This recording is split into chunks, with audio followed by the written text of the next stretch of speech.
Ilusões. Richard Bach. Capítulo 5. Os lavradores do Centro-Oeste necessitam de uma terra boa para que seu trabalho prospere. Os aviadores ciganos também. Têm que estar perto de seus fregueses. Precisam encontrar a um quarteirão da cidade campos plantados de capim, feno, aveia ou trigo cortado rente.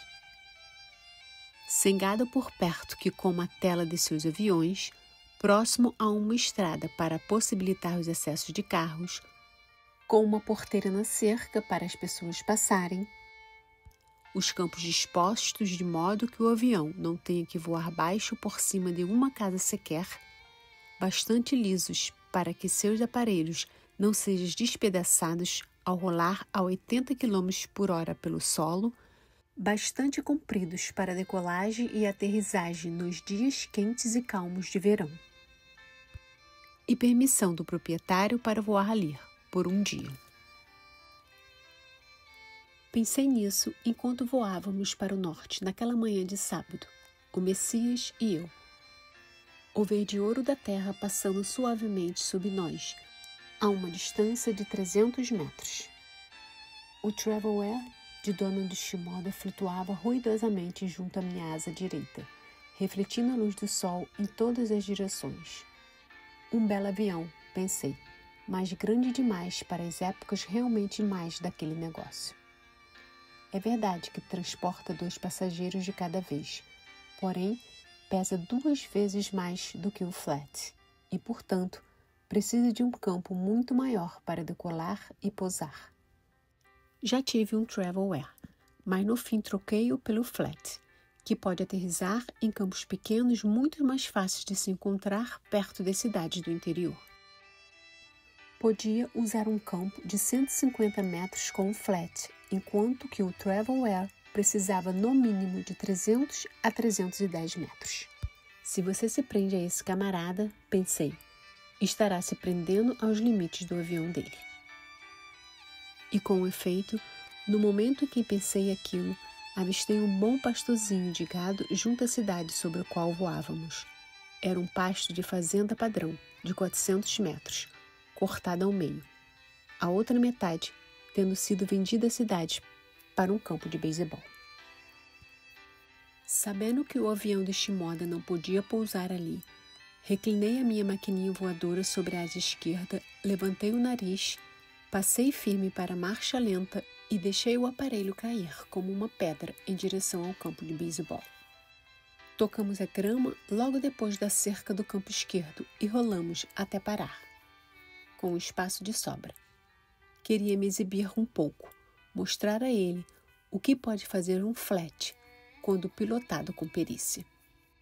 Uma aceleração rápida me fez girar para tornar a decolar, mas, quando me virei, lá estava o Traveler, preparando-se para a aproximação final do pouso. Cauda para baixo, asa direita para cima, parecia um condor magnífico e gracioso, se preparando para pousar numa palha de vassoura. Vinha baixo e devagar, e meus cabelos se arrepiaram. Ia presenciar um desastre. Para aterrissar com o Traveler, é preciso estar voando a pelo menos 100 km por hora. Com menos que isso, sendo um avião que esguiça aos 80, acaba enroscando. Mas o que vi foi aquele biplano, branco e dourado, parar no ar. Bem, não quero dizer propriamente parar, mas não estava voando a mais de 50 km por hora, um avião que esguiça aos 80.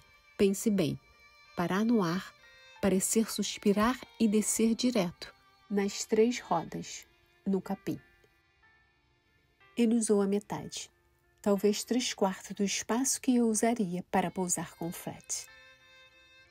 Fiquei ali sentado na cabina, olhando, enquanto ele taxiava até chegar ao meu lado e parar. Quando desliguei o motor, ainda olhando estonteado o que acontecia, ele disse: "Bom campo que você encontrou, bem perto da cidade, hein?" Os nossos primeiros fregueses, 2 garotos numa moto Honda, já estavam entrando para ver o que se passava. O que quer dizer perto da cidade? Gritei, por cima do barulho dos motores que ainda ressoava em meus ouvidos. Bem, fica meio quarteirão daqui. Não, não é isso. Como foi aquele pouso? No Travelware? Como foi que você aterrissou aqui? Ele piscou para mim. Mágica. Não, Dom. Estou falando sério. Vi como você pousou. Ele percebeu que eu estava chocado e muito assustado. Richard, quer saber como se faz as chaves flutuarem no ar, como se cura todas as doenças, se transforma a água em vinho, se anda sobre as ondas e se pousa um Travelware em 30 metros de capim? Quer saber a solução de todos esses milagres? Senti-me como se ele acabasse de dirigir um raio laser para cima de mim. Quero saber como você pousou aqui. Escute, disse ele atravessando o abismo entre nós. Este mundo e tudo o que há nele. Ilusões, Richard. Tudo ilusões. Entende isso? Não piscava nem sorria, como se de repente estivesse furioso comigo por não saber disso há muito tempo. A motocicleta parou junto à cauda de seu avião. Os rapazes pareciam loucos para voar. Foi só o que eu pude dizer. Entendido quanto às ilusões. Neste momento, os moços já o estavam assediando para levá-los para um voo, e coube a minha tarefa de encontrar logo o dono do pasto e pedir licença para usar a sua propriedade. O único meio de descrever as decolagens e pousos que o Travelware fez naquele dia é lhes dizer que parecia um Travelware de mentira. Era como se o avião fosse, na verdade, um Cub E-2 ou um helicóptero fantasiado de Travelware. Por algum motivo, era muito mais fácil para mim aceitar que uma chave de 916 flutuasse sem peso do que ficar calmo vendo aquele avião decolar com passageiros a bordo a 50 km por hora. Uma coisa é acreditar na levitação quando vemos o fenômeno. Outra coisa é acreditar em milagres. Fiquei pensando no que ele dissera com tanta convicção. Ilusões. Alguém já afirmara isso antes, quando eu era criança, aprendendo mágicas. Os mágicos diziam aquilo. Eles falavam cuidadosamente. Vejam, isso não é milagre, não é mágica de verdade. O que há é um efeito, a ilusão da mágica. Depois, tiravam um lustre de uma noz, ou transformavam um elefante numa raquete de tênis. Num acesso de percepção, puxei o manual do Messias do bolso, abri-o, haviam só 2 frases na página. Não existe um problema que não ofereça uma dádiva para você. Você procura os problemas porque precisa das dádivas por eles oferecidas. Não sei bem porquê, mas, ao ler aquilo, a minha confusão se aliviou. Reli aquilo até sabê-lo, de olhos fechados. O nome da cidade era Troy, e o pasto ali prometia ser tão bom quanto fora o campo de feno em Feres. Mas em Feres sentira uma certa calma, e aqui havia no ar uma tensão que não estava me agradando nada. Os voos, que para os nossos passageiros eram uma aventura única, para mim era rotina, nublada por aquela estranha inquietação. A minha aventura era o personagem com quem eu estava voando, o modo impossível pelo qual pilotava seu avião e as coisas estranhas que dissera para explicá-lo. As pessoas de Troy não se impressionaram com o milagre do Travelware, mais do que eu me impressionaria se eu ouvisse tocar ao meio-dia um sino que não tocasse há 60 anos. Não sabiam ser impossível acontecer o que estavam presenciando. Obrigado pelo passeio, diziam eles. E, é só isso que vocês fazem para ganhar a vida? Não trabalham em algum lugar? E, por que foram escolher um lugarzinho pequeno como Troy? E, Jerry, a sua fazenda não é maior do que uma caixa de sapato. Tivemos uma tarde movimentada. Havia muita gente querendo voar e íamos ganhar muito dinheiro. Ainda assim, uma parte de meu ser começou a dizer: saia, saia, afaste-se desse lugar. Já tenho ignorado isso antes e sempre me arrependo. Por volta das 3 horas, desliguei o aparelho por causa da gasolina. Fiz o percurso de ida e volta do posto Skelly com 2 latas de 5 galões de gasolina de automóvel. E então reparei que não tinha visto Travel Air reabastecer-se uma única vez. Shimoda não punha gasolina no seu avião desde antes de chegar a Ferris. E eu vira aquele aparelho voar por mais de 7 horas. Quase 8. Sem nem mais uma gota de gasolina ou óleo. E embora soubesse que ele era um homem bom e não me fosse fazer mal, fiquei outra vez assustado. Economizando-se bastante, puxando o manete para revoluções mínimas e usando uma mistura perfeitamente pobre em voos de cruzeiros, o Travel Air funciona por 5 horas no máximo, mas não 8 horas, com decolagem de pousos. Ele continuava a voar firme, voos e mais voos, enquanto eu punha a gasolina comum no meu tanque central e 1 litro de óleo no motor. Havia uma fila de gente aguardando e parecia que ele não queria desapontá-los. Consegui me aproximar dele quando estava ajudando um casal a entrar na cabine da frente do avião. Procurei parecer o mais calmo e displicente possível. Dom, como vai de combustível? Precisa de gasolina? Fiquei parado junto à ponta da asa, com uma lata vazia de 5 galões na mão. Olhou-me profundamente nos olhos e franziu a testa intrigado, como se eu tivesse perguntado se precisava de ar para respirar. Não, disse ele, e senti-me como um menino atrasado no 1º ano primário nos fundos da sala de aula. Não, Rich, não preciso de gasolina. Aquilo me aborreceu. Conheço alguma coisa a respeito de motores de avião e combustível. Bem, então, disse-lhe zangado, que tal um pouco de urânio? Ele riu e me desarmou logo. Não, obrigado. Eu o enchi no ano passado. Em seguida, estava na sua cabine e se foi com os passageiros, naquela decolagem sobrenatural, em câmera lenta. Primeiro, desejei que as pessoas fossem embora, depois que saíssemos dali depressa, com ou sem gente, e depois que eu tivesse o juízo de sair dali sozinho, imediatamente.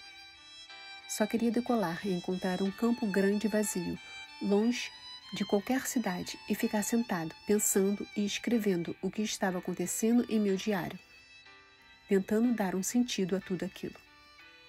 Fiquei do lado de fora do flat, descansando, até que Shimoda tornou a pousar. Fui até sua cabina, sentindo a força do vento provocado pelo seu forte motor.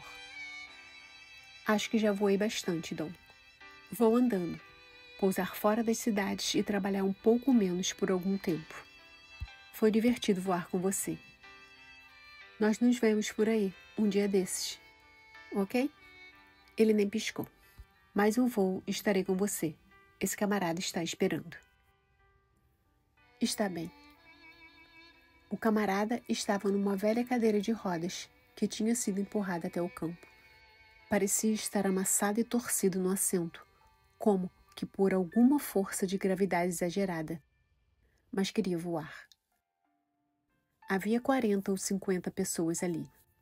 Umas de carro, outras a pé, querendo ver, curiosas, como o Dom levaria o homem da cadeira para o avião. Ele nem pensou no caso. Quer voar? O homem deu um sorriso torto e maneou a cabeça, meio de lado. Então vamos voar. Disse Dom calmamente, como se falasse com alguém que estivesse esperando de fora havia muito tempo e como se tivesse chegado a vez dele tornar a entrar no jogo.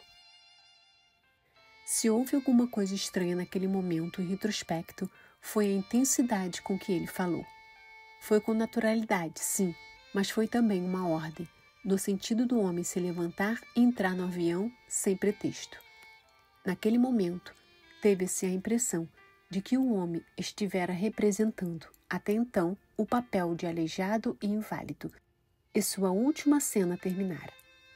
A gravidade liberou-o, como se nunca tivesse existido. Ele saltou da cadeira, num passo acelerado, assombrado consigo mesmo, em direção ao Traveler. Eu estava perto e o ouvi dizer: "O que você fez?" perguntou ele. "O que você fez?" "Vai voar ou não?" disse Dom. "O preço é $3. Pague antes da decolagem, por favor." "Vou voar", disse ele. Shimoda não o ajudou a subir para a cabine da frente, como geralmente fazia com seus passageiros. As pessoas saltaram dos carros. Houve um murmúrio rápido de parte dos espectadores e depois um silêncio espantado. Aquele homem não andava desde que seu caminhão caíra de uma ponte, havia 11 anos. Como um garoto, pondo asas feitas de lençóis, ele pulou para dentro da cabina e deslizou para o assento, agitando muito os braços, como se acabassem de lhe dar braços com que brincar. Antes que alguém pudesse falar, Dom apertou o manete e o Traveler se elevou no ar, dando voltas fechadas em torno das árvores e subindo furiosamente. O mesmo momento pode ser feliz e apavorante? Seguiram-se muitos momentos assim. Ficava o assombro diante do que seria a cura milagrosa de um homem que parecia merecê-la e, ao mesmo tempo, de algo nada bom que aconteceria quando aqueles dois tornassem a descer. O pessoal esperando formava um nó apertado, uma turba, o que não era nada bom. Os minutos se passavam, os olhos estavam fixos naquele biplanozinho voando tão displicentemente ao sol. E algo de violento estava para acontecer. O Traveler descreveu alguns oitos íngremes e preguiçosos, uma espiral fechada e depois estava flutuando por cima da cerca, como um disco voador lento e barulhento, prestes a pousar. Se ele tivesse juízo, largaria o passageiro na outra extremidade do campo, decolaria rapidamente e desapareceria. Estava chegando mais gente. Mais uma cadeira de rodas empurradas por uma senhora correndo. Ele taxiou, girou o avião para ficar com a hélice afastada do povo e desligou o motor. O pessoal correu para a cabina e por um momento achei que iam arrancar a tela da fuselagem para alcançar os dois. Seria covardia? Não sei. Caminhei até meu avião, bombeei o manete e o afogador e puxei a hélice para dar a partida. Entrei na cabina, virei o flat de frente para o vento e decolei. A última coisa que vi foi que Dom Shimoda estava sentado na borda de sua cabina, rodeada pelo povo. Virei para o leste e depois sudeste. Após algum tempo no primeiro campo grande que encontrei, com árvores para dar sombra e um riacho onde beber, pousei para passar a noite. Ficava bem longe de qualquer cidade.